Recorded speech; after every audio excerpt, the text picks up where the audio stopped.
Question number 4 इसमें दिया हुआ है एक घनाभ का आयतन, है ना, हमें घनाभ का आयतन दिया हुआ है 168 मीटर क्यूब और इसका जो आधार का क्षेत्रफल है वो 28 मीटर स्क्वायर है। तो घनाभ की ऊंचाई निकालना है। तो देखो सबसे पहले आप लोग लिखोगे घनाभ का आयतन, घनाभ का आयतन।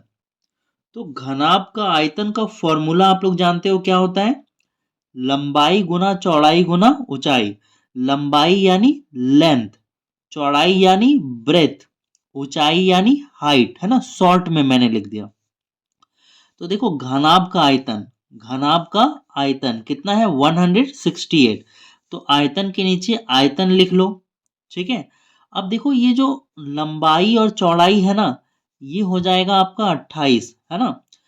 देखो यहां पर मैं समझा रहा हूं, आपको दिया हुआ है आधार का क्षेत्रफल, आधार का क्षेत्रफल कितना 28। तो जो घनाभ होता है, घनाभ का देखो ये आधार होगा, ये क्या होगा आधार। घनाभ कैसे बनता है, अब घनाभ देखो, घनाभ बनाना चाहो तो देखो कैसे बनेगा, ये आपका घनाभ बन गया। तो ये जो घनाभ का ये जो आधार है ना, तो आधार का क्षेत्रफल, आधार यानी ये आयत होगा, ये क्या होगा आधार जो होता है वो आयत होता है। तो आयत का क्षेत्रफल जानते हो ना क्या होता है, लंबाई गुना चौड़ाई होता है, लंबाई गुना चौड़ाई। तो जो आधार का क्षेत्रफल यानी कि लंबाई गुना चौड़ाई कितना दिया हुआ है 28 दिया हुआ है, ठीक है। अब इनटू यहाँ पर क्या लिखोगे एच, एच यानी हाइट, हाइट यानी ऊंचाई, ऊंचाई हम लोगों को निकालना है। तो कैसे निकालोगे, अब देखो इसको जो है ना बराबर के उधर ले जाओ, 168 ये 28 गुना में है तो किस में आ जाएगा भागा में। अब इसको काट के सॉल्व कर दो और ऊंचाई हमारा हाइट आ जाएगा, ठीक है। कौन सा टेबल से काटोगे, देखो ये जो है ना 2 का टेबल से भी कट जाएगा। चलो पहले 2 का टेबल से काट के छोटा कर लेते हैं। 2 1 जा 2, 2 4 जा 8। 2 का टेबल में 16 आता है 8 बार में और 8 आएगा 4 बार में। अब देखो 14 का टेबल में कट जाएगा, है ना। 14 5 जा 70, 14 6 जा 84, 6 बार में आता है। तो देखो हाइट यानी कि ऊंचाई, यहाँ पे लिख रहे हैं ऊंचाई, ऊंचाई यानी कि हाइट, हाइट कितना आ गया हमारा 6 और ये आपका आएगा मीटर में, क्या आएगा 6 मीटर। यहाँ मीटर में दिया हुआ है, मीटर में दिया हुआ है तो मीटर में लिखना, सेंटीमीटर में मत लिखना। तो ऊंचाई हमारा निकल गया 6 मीटर। अब हम लोग चलते हैं 5 नंबर में। क्वेश्चन नंबर 5, देखो क्वेश्चन नंबर 5 में दिया हुआ है एक घनाकार लकड़ी के टुकड़े का आयतन, ठीक है। घनाकार लकड़ी के टुकड़े का आयतन कितना दिया हुआ है 189 सेंटीमीटर क्यूब। तो आप लोग फॉर्मूला लिखोगे, फॉर्मूला क्या था, चलो फॉर्मूला लिखते हैं पहले हम लोग। लिखोगे घनाकार, घनाकार लकड़ी का आयतन, लकड़ी का आयतन क्या होता है, लंबाई गुना चौड़ाई गुना ऊंचाई, यही होता है ना। तो हमें लकड़ी का जो आयतन है, क्या आयतन, आयतन दिया हुआ है 189, तो आयतन की जगह पे आयतन लिखोगे 189। अब देखो लंबाई, लंबाई तथा ऊंचाई, है ना, दिया हुआ है। लंबाई कितना है 7, ठीक है, और ऊंचाई, ऊंचाई कितना है 4.5। हमें निकालना है चौड़ाई, चौड़ाई यानी ब्रेथ, ये जो ब्रेथ है ना ये हमें निकालना है, ठीक है। लंबाई दे रखा है, ऊंचाई दे रखा है, चौड़ाई निकालना है। तो देखो चौड़ाई निकालना है तो इन दोनों को हटाना पड़ेगा, इन दोनों को हटाना पड़ेगा। तो देखो बराबर के जब इधर आएगा, ये गुना में है ना, 7 क्या है गुना में, बराबर के इधर आएगा तो भागम हो जाएगा। और ये क्या है गुना में, तो ये भी बराबर के इधर आएगा तो किस में हो जाएगा भागा में हो जाएगा। तो इधर क्या बचा, सिर्फ बचा चौड़ाई, सॉल्व कर दो आंसर आ जाएगा। पहले नीचे नीचे मल्टीप्लाई कर लो, ठीक है। आ, देखो इधर सॉल्व कर रहे हैं, इधर सॉल्व कर दे रहे हैं इसके बाद, ठीक है। तो आप क्या लिखोगे 189 बराबर बी। चलो नीचे नीचे गुना कर लो, 7 5 जा कितना होता है 35, 35 का लिखोगे 5, हाथ में बचा 3, 7 4 जा 28, 28 और 3 कितना होता है 31। अब देखो एक अंक के बाद पॉइंट है तो यहाँ पर एक अंक के बाद पॉइंट लगा देना, ठीक है। अब इसको आप लोग काट के छोटा करोगे। पता है ये कौन सा टेबल से कटेगा? ये 3 का टेबल से, हाँ 3 का टेबल से ऊपर नीचे कट जाएगा, 4 और एक 5, 3 का टेबल से कट जाएगा ऊपर नीचे। आप चाहो तो डायरेक्ट इसको 9 का टेबल से भी काट सकते हो, है ना, 9 का टेबल से भी कट जाएगा। चलो 9 का टेबल से काटते हैं। देखो 9 का टेबल में 18 आएगा 2 बार में, 9 का टेबल में 9 आएगा 1 बार में।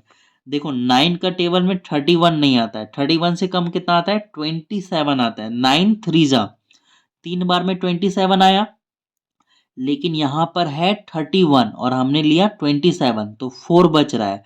31 में 27 घटाओगे तो 4 बचेगा, 4 इधर लाओगे तो हो जाएगा 45, और 9 का टेबल में 45 आता है 5 बार में, ठीक है। अब देखो एक अंक के बाद पॉइंट है ना, तो यहाँ एक अंक के बाद पॉइंट लगा दो, ठीक है। अब देखो ये अब भी कटेगा ऊपर नीचे, किससे कटेगा क्या? हाँ ये कट जाएगा 7 का टेबल से, ठीक है। और कट रहा है तो काटो इसको। 7 का टेबल में ये 21 आएगा 3 बार में, 7 का टेबल में 35 आता है 5 बार में, है ना, तो यहाँ पॉइंट लगा हुआ है 0.5 लिखोगे। तो देखो अब यहाँ पर ब्रेथ बराबर कितना आया, ब्रेथ बराबर ऊपर 3 है और नीचे कितना है 0.5, है ना। आप जानते हो पॉइंट हटाते हैं तो ऊपर हम लोग क्या लगाते हैं, 0 लगाते हैं, ठीक है। अब 5 का टेबल में 30 आएगा 6 बार में, और ब्रेथ हमारा निकल गया 6 सेंटीमीटर आंसर। कोई दिक्कत? यहाँ पर देखो है ना, एक अंक के बाद पॉइंट है तो पॉइंट हटाए हुए तो ऊपर एक जीरो लगा दोगे, ठीक है, बेसिक कॉन्सेप्ट है। 5 का टेबल में 30 आ जाएगा 6 बार में, बस कैलकुलेशन है, कैलकुलेशन करो आंसर लेके आओ। अब हम लोग देखते हैं क्वेश्चन नंबर 6। देखो क्वेश्चन नंबर 6, इसमें क्या दिया हुआ है, एक कमरे की लंबाई चौड़ाई ऊंचाई हमें दिया हुआ है, लंबाई दिया हुआ है, चौड़ाई दिया हुआ है, ऊंचाई दिया हुआ है। तो पूछ रहा है कमरा में कितना हवा होगा, है ना, हवा का आयतन, है ना। तो कमरा जानते हो कैसा है, घनाकार है ना, घनाकार या घनावाकार बोल सकते हो। लंबाई चौड़ाई ऊंचाई अलग अलग है तीनों, तो कमरा कैसा होगा, घनावाकार होगा, ठीक है। तो घनावाकार का आयतन ही होगा हवा का आयतन, ठीक है। घनावाकार कमरे का आयतन बोलो या हवा का आयतन बोलो, है ना। कमरा में क्या भरा होगा, हवा भरा होगा। कुछ नहीं करना है, सिंपली आपको क्या करना है, आपको हवा का आयतन लिखना है। फॉर्मूला, फॉर्मूला में क्या लिखोगे, देखो हवा का आयतन, हवा का आयतन क्या होगा, कमरा कैसा है घनावाकार है तो घनावाकार का फॉर्मूला लगाओगे, लंबाई गुना चौड़ाई गुना ऊंचाई, ठीक है। लंबाई दिया हुआ है 8, चौड़ाई दिया हुआ है 6.5, ऊंचाई दिया हुआ है 3.5, गुना कर दो आंसर आ जाएगा, ठीक है। देखो 8 पचे 40 का जीरो हाथ में रहा 4, 8 छक 48, 48 और बकिया 4 कितना होता है 52 होता है। एक अंक के बाद पॉइंट है तो यहाँ पॉइंट लगाओगे, ठीक है। अब जानते हो पॉइंट के बाद जीरो का वैल्यू नहीं होता है तो इसको हटा दो, और यहाँ पे क्या बचा 3.5, गुना करके आंसर लिखो। 52 है ऊपर और नीचे क्या है 3.5, गुना करो। 5 दूनी 10 का जीरो हाथ में रहा एक, 5 पचे 25 और एक 26, 3 दूनी 6, 3 दूनी 6, 3 पचे 15, जोड़ोगे तो आएगा 0, 12 का 2 हाथ में रहा एक, 5 2 7 और एक 8, है ना। गुना करोगे 1820, एक अंक के बाद पॉइंट, यहाँ पॉइंट लगाओगे, पॉइंट के बाद जीरो का वैल्यू नहीं होता, हटा दो इसको, और ये आपका आएगा metre cube answer.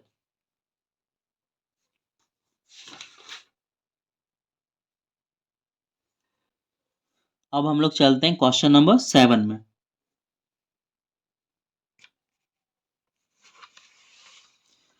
Question number 7 में देखो क्या है, एक घनाभ की बीमाएं, है ना, घनाभ का बीमाएं यानी बाउंड्री दिया हुआ है 60 सेंटीमीटर, 54 सेंटीमीटर और 30 सेंटीमीटर, ठीक है। तो ये घनाभ है ना, मान के चलो ये घनाभ है, ठीक है। तो घनाभ में ये बीमाएं हैं, मतलब 60 सेंटीमीटर लंबा है ना, और ये 54 सेंटीमीटर चौड़ा है और 30 सेंटीमीटर लंबा है। तो इस घनाभ के अंदर, ये जो घनाभ देख रहे हो इसके अंदर 6 सेंटीमीटर भुजा वाले छोटे घन रखे जा सकते हैं, है ना? कितने छोटे घन रखे जा सकते हैं? ये जो डिब्बा है, जो घनाभ है, उसके अंदर छोटा-छोटा कितना घन भर सकते हैं, है ना? घन का आपको कितना भुजा दिया हुआ है? 6 सेंटीमीटर, ठीक है? देखो जो घन होता है ना, घन में जो भुजा होता है उसका लंबाई, चौड़ाई, ऊंचाई सब एक ही होता है, ठीक है? जो घन होगा उसमें लंबाई, चौड़ाई, ऊंचाई सब एक ही होता है, ठीक है? तो सबसे पहले आपको इस बड़ा सा जो घनाभ है इसका क्षेत्रफल निकालना होगा कि इसके अंदर कितना जगह है। फिर इस 6 सेंटीमीटर वाला जो है ना घन, इसका क्षेत्रफल निकालना होगा, ठीक है? पहले हम लोग घनाभ का क्षेत्रफल निकालेंगे, फिर घन का क्षेत्रफल निकालेंगे, और कितना इसमें अटेगा ना, उसके लिए क्या करेंगे, जो इसका क्षेत्रफल होगा, घनाभ का क्षेत्रफल होगा, उससे डिवाइड कर देंगे घन का क्षेत्रफल, ठीक है? तो पता चल जाएगा कि कितना नंबर्स ऑफ घन इसमें अटेगा।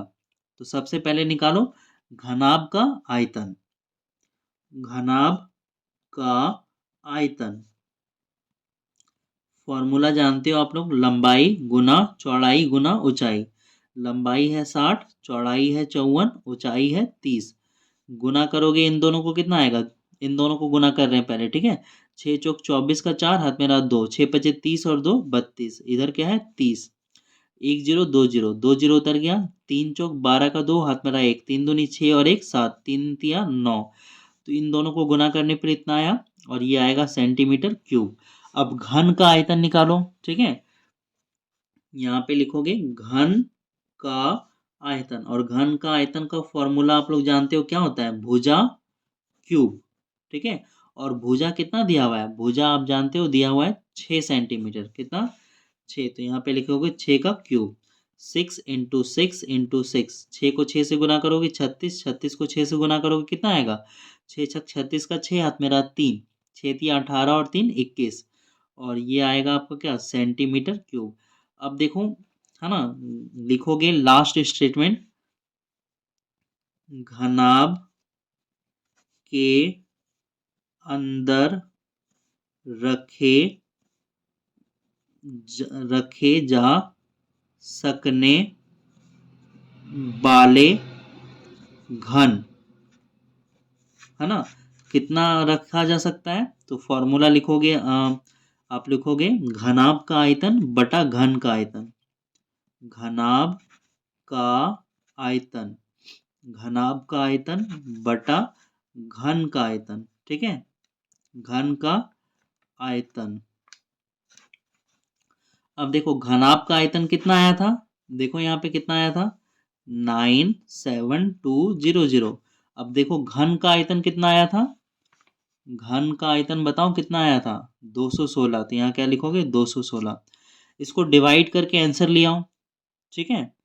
अब देखो इसको मैं दूसरा पेज में सॉल्व करता हूँ, यहाँ पे जगह नहीं बचा। यहाँ पे सॉल्व कर सकते हैं क्या? इतना जगह में सॉल्व कर सकते हैं। देखो यहाँ पे ये जो है ना इसको उतार दे रहे हैं, 9 7 और क्या है 200, नीचे क्या है 216, है ना? काटो, कौन सा टेबल में कटेगा? क्या ये 216 का टेबल में कटेगा? अगर एक बार में ये कट जाए और ये पूरा कट जाए तो बात ही खत्म होगा। हमको लगता है कट जाएगा, क्योंकि आंसर है ना सिंपली कुछ आना चाहिए, है ना, नंबर आना चाहिए, नीचे कुछ बचना तो नहीं चाहिए, तो कट जाना चाहिए। कितने बार में कट सकता है? 2 बार में 400, और 3 बार में 600, 4 बार में 800, मे भी 4 बार में, है ना? चलो ट्राई करते हैं, ठीक है? 216 को 4 से गुना करते हैं, देखते हैं कितना आता है। 4 छक 24 का 4, हाथ में बचा 2, 4 एकम 4 और 2 6, है ना? 4 दूनी 8। नहीं, ये नहीं कटेगा।